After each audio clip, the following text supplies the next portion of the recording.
Welcome to our tutorial on how to add skills in bulk using the Zeo platform. This process helps you efficiently manage and update skills for multiple drivers. Let's get started. Prepare your spreadsheet.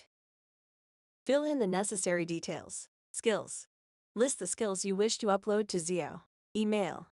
Include the emails of drivers you want to associate with the added skills. Navigate to the skills page in Settings and select Upload Skills. You can upload the input file from your system, Google Drive, or provide a Google Sheet link.